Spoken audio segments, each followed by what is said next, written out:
Assalamualaikum warahmatullahi wabarakatuh. Salam Kukar Pintar.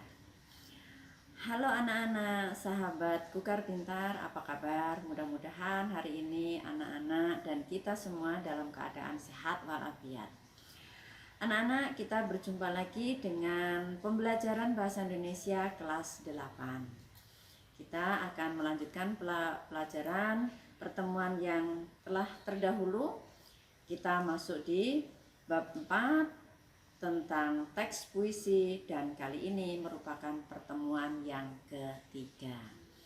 Baiklah anak-anak, sebelum pembelajaran ini berlanjut, Ibu ingatkan kembali ya, buku yang kita gunakan adalah buku Bahasa Indonesia. Ingat ya, buku Bahasa Indonesia yang mana yuk? Buku Bahasa Indonesia Kurikulum 2013 revisi tahun 2017. Ya, kita masih ada di bab 4, indahnya berpuisi. Nah, sekarang kita akan membahas jenis puisi dan memilah unsur pembangun puisi. Di buku kalian ada di halaman 105. Baiklah anak-anak, tujuan pembelajaran kita hari ini setelah proses pembelajaran berakhir, nanti diharapkan anak-anak mampu yang pertama tuh mengidentifikasi jenis-jenis puisi. Yang kedua, memilah unsur-unsur pembangun puisi. Baiklah, kita akan mengingat kembali materi yang pernah kita pelajari. Pada pertemuan yang kedua, masih ingat? Ya. Kita sudah menganalisis puisi, mencari simpulan puisi. Masih ingat simpulan puisi Senja di Pelabuhan Kecil? Atau masih ingat isi puisi Surat dari Ibu? Ya, nah, ini jawabannya ya. Yuk kita mengingat kembali. Simpulan isi puisi Senja di Pelabuhan Kecil adalah kesedihan seorang penyair karena ketidakadaan cinta, kehilangan harapan untuk mencapai tujuannya. Masih ingat ya, ketika penyair itu sudah sampai di tujuannya, ternyata ada ucapan selamat jalan. Nah, pupuslah harapannya. Sebelumnya sudah digambarkan bagaimana suasana pelabuhan yang menyedihkan, bagaimana kondisi seorang penyair itu di pelabuhan yang sendiri. Akhirnya dia ingin mencapai tujuannya, ternyata setelah sampai di tujuannya harapan itu sirna juga. Itulah kesedihan seseorang yang mampu diungkapkan dalam baris-baris puisi. Baiklah, sementara isi puisi Surat dari Ibu adalah pesan atau nasihat orang tua atau seorang ibu kepada anaknya yang pergi untuk mencari ilmu atau menuntut ilmu atau mencari pengalaman. Harapannya apa? Kalau anak atau si anak ini sudah selesai menuntut ilmu atau mencari pengalaman, pada saatnya nanti dia akan kembali pulang. Ya. Baiklah anak-anak, kita akan masuk di materi pembelajaran kita. Yang pertama adalah jenis-jenis puisi. Jenis puisi itu yang pertama ada puisi naratif, yang kedua ada puisi lirik, yang ketiga ada puisi deskriptif. Ya, baiklah anak-anak, kita akan bahas satu persatu ya. Yang pertama adalah puisi naratif. Apa itu puisi naratif? Ya, di sini puisi naratif adalah puisi yang mengungkapkan cerita atau pengalaman penyair. Jadi, anak-anak kalau punya pengalaman itu diceritakan melalui puisi. Puisi naratif dibedakan menjadi dua. Yang pertama balada. Apa itu balada? Balada adalah puisi yang berisi cerita tentang orang-orang perkasa atau tokoh pujaan. Ya, jadi kalau kita memuja tokoh, orang-orang yang kita agungkan, sosok itu kita buat puisi, maka puisi tersebut tergolong balada. Kemudian yang kedua ada romansa. Romansa itu puisi yang menggunakan bahasa yang romantik, ya, yang berisi kisah percintaan, diselingi perkelahian dan petualangan. Nah, yo, anak-anak suka tidak membacanya puisinya seperti ini? Ada yang lebay begitu ya? Ya. Yang kedua adalah puisi lirik. Apa itu puisi lirik? Kita lihat. Puisi lirik itu dibedakan menjadi 3. Apa saja? Yang pertama adalah alegi. Alegi itu puisi yang mengungkapkan perasaan yang duka. Jadi kalau kita sedih, kita duka, berduka, kita tulis dalam bait-bait puisi, maka puisi kita itu tergolong alegi. Kemudian yang kedua ada serenada. Serenada itu sajak ya, sajak atau percintaan yang dapat dinyanyikan. Ya, jadi ada sebuah puisi yang berisi tentang percintaan kemudian dinyanyikan. Anak-anak sering menyanyikan. Coba kalau kita perhatikan lirik lagu tema cinta, itu isinya kan percintaan, kemudian dinyanyikan, maka itu masuk kategori apa? Serenada. Ya. Kemudian yang ketiga ada ode. Apa itu ode? Ode adalah puisi yang berisi pujaan terhadap seseorang, sesuatu hal atau suatu keadaan, dipuja ya. Kemudian yang ketiga adalah puisi deskriptif. Nah, apa itu puisi deskriptif? Yaitu puisi yang menempatkan penyair sebagai pemberi kesan terhadap keadaan atau peristiwa atau benda atau suasana yang dianggap menarik perhatiannya. Ya.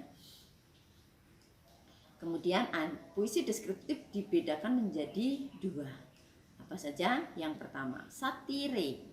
Puisi yang mengungkapkan perasaan yang tidak puas penyair terhadap suatu keadaan, namun dengan cara menyindir atau menyatakan keadaan sebenarnya, menyindir atau menyatakan keadaan yang sebenarnya. Kemudian ada 2, yang kedua adalah kritik sosial. Puisi yang menyatakan ketidaksenangan dengan cara membeberkan keadaan orang tersebut. Contoh, nah di sini Ibu tampilkan contoh puisi ya. Sebetulnya ini juga bisa kalian lihat di buku siswa kalian. Yang pertama ada puisi peristiwa tadi pagi. Ya, puisi ini karya Sapardi Djoko Damono seperti orang bercerita. Sapardi bercerita tentang peristiwa tadi pagi. Ya, miripnya seperti paragraf panjang-panjang, tapi itu sebetulnya bait-bait ya, walaupun pengungkapannya seperti orang yang bercerita. Kemudian yang kedua, contoh yang kedua, perhatikan puisi Tengadah ke Bintang-Bintang. Kita lihat, nah ini kelihatan ya puisinya. Nah, ini larik-lariknya kelihatan, walaupun kelihatannya seperti satu bait utuh gitu, satu bait tapi banyak isi lariknya gitu ya. Ini karya Dr. Insinyur Jujun S. Surja Sumantri, diciptakan pada tahun 1970. Masih ada contoh lagi ya, peninjauan nuklir. Nah, di sini menggambarkan tentang situasi atau keadaan ya, keadaan suatu tempat di mana ada kondisi ya, karena teknologi nuklir ya, yang akhirnya berdampak pada lingkungan sekitarnya. Nah, ini ya, ini contoh puisi yang ketiga. Nah, dari contoh puisi itu kita akan mencoba memilah unsur-unsur pembangun puisi. Ya, masih ingat unsur-unsur puisi yang pernah kita pelajari di pertemuan pertama dan kedua? Ya, di sana ada majas, ada irama, ada kata-kata konotasi, dan ada kata-kata berlambang serta pengimajinasian. Nah, unsur tersebut berfungsi sebagai unsur fisik puisi. Jadi secara fisik kelihatan, oh ini majasnya personifikasi, iramanya keras, iramanya lembut, maknanya konotasi atau berlambang, imajinasinya visual atau audio atau taktil. Itu kan kelihatan dari kata-kata. Ya, itu merupakan unsur fisik puisi. yaitu unsur yang dapat dikenali langsung karena bersifat tersurat. Tersurat itu artinya ada di dalam puisi itu, kelihatan nyata, tertulis gitu ya. Selain itu ada unsur batin atau unsur yang tersembunyi di balik unsur secara fisik, yaitu unsur batin meliputi ada tema, ada amanat, ada perasaan penyair, dan ada nada atau sikap penyair terhadap pembaca. Nah, unsur batin itu yang lebih mendetil itu nanti adalah tema. Tema apa itu tema? Tema adalah pokok persoalan yang akan diungkapkan oleh penyair. Persoalan atau pokok pikiran itu kuat mendesak jiwa ya, jiwa penyair, sehingga penulis akan menggambarkan amanat yang diinginkan atau perasaan yang dirasakan penyair. Nada atau sikap penyair terhadap pembaca ya. Jadi nanti akan muncul di sana di dalam puisi itu maunya penyair itu apa. Nah, anak-anak sudah tahu unsur-unsur puisi, baik unsur fisik maupun unsur batin. Sekarang tugas anak-anak akan menganalisis. Yuk kita menganalisis ya. Bacalah kembali 3 contoh puisi tadi yang Ibu tayangkan secara secara singkat, belum dibaca ya. Bacalah kembali 3 contoh puisi tadi. Yang pertama peristiwa tadi pagi, kemudian yang kedua Tengadah ke Bintang-Bintang, yang ketiga adalah peninjauan nuklir. Kemudian puisi itu kalian analisis dengan panduan LKPD 43A. Mana LKPD-nya? Kita coba lihat ya.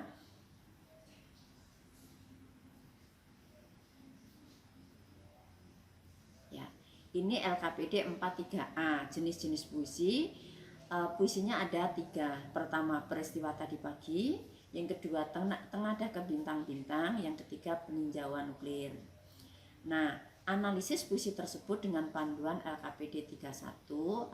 Pertanyaannya nih, berdasarkan pengungkapannya termasuk dalam puisi apakah ketiga puisi tersebut?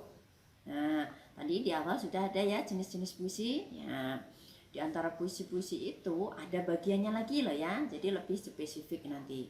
Kemudian sajikan pendapatmu itu dalam format ini. Puisi 1 jenisnya apa, alasannya apa. Puisi 2, puisi 3 sama. Nah, nanti kalian akan berkelompok pasangan ya. Tukarkan pekerjaan kalian itu dengan pasangannya melalui cara yang terjangkau. Kalau rumahnya dekat bisa bertukar pekerjaan, kalau rumahnya jauh bisa menggunakan media yang ada ya. Oke. Baik, sudah dipahami ya anak-anak ya? Ya, kita akan lanjutkan tentang memilah unsur-unsur puisi. Cermati LKPD 43B. Nah, bacalah puisi dan analisislah dengan LKPD yang ada. Mana LKPD-nya? Ini dia LKPD-nya. Ada sajak oleh Sanusi Pane. Di sini sajaknya ya. Nih, setelah membaca puisi sajak, analisislah puisi tersebut dengan panduan pertanyaan berikut. Nih, berapa jumlah larik dan bait dalam puisi sajak? Jelaskan arti sajak itu apa? Jelaskan amanat puisi sajak. Kemudian menurut sang penyair, sajak itu harus mengguncang hati nurani pembaca. Setuju tidak kalian dengan pernyataan itu? Jelaskan ya, kalau setuju apa alasannya, kalau tidak setuju apa alasannya. Nah, temukan pernyataan-pernyataan yang penting dan jelaskan alasannya. Ya. Baiklah anak-anak, sebagai informasi tambahan kalian bisa buka buku siswa halaman 113 sampai halaman 114 yang berjudul Jendela Sastra. Di sana akan memperkaya teori tentang puisi.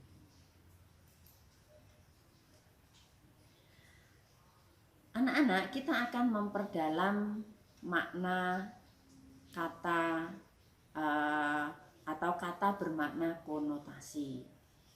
Apa yang kalian pahami terkait makna, denotasi, dan konotasi?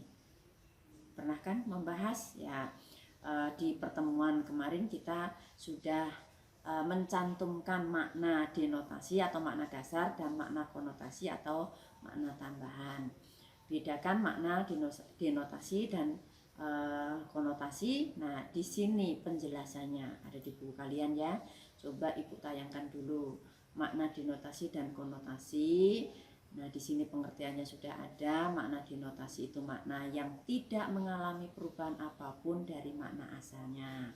Sedangkan makna konotasi itu makna yang telah mengalami penambahan atau pergeseran dari makna asalnya. Ada tidaknya makna konotasi pada unsur kata dapat diketahui setelah kata itu digunakan di dalam kalimat ya. Jadi nanti sesuai dengan konteksnya. Nah, contohnya ini ya.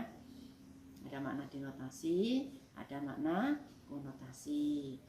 Ini contoh katanya, ini maknanya. Paham ya anak-anak? Ya. Baiklah anak-anak. Di penutup pembelajaran kali ini, kalian akan mempersiapkan diri pada pertemuan yang akan datang menulis puisi ya. Untuk kali ini tidak ada menulis atau membuat mood mapping ya. Anak-anak LKPD-nya sudah ada 2, kemudian informasi tambahannya membaca bukunya juga cukup banyak, sehingga mudah-mudahan apa yang dikerjakan anak-anak pada kegiatan hari ini bisa terlaksana dengan baik, dan kita akan bertemu pada pembelajaran selanjutnya, yaitu tentang menulis puisi. Baiklah anak-anak, cukup sampai di sini dulu pertemuan ketiga tentang teks puisi. Kurang lebihnya Ibu mohon maaf apabila ada kekhilafan atau kesalahan. Saya akhiri, terima kasih atas perhatian. Wassalamualaikum warahmatullahi wabarakatuh. Salam Kukar Pintar.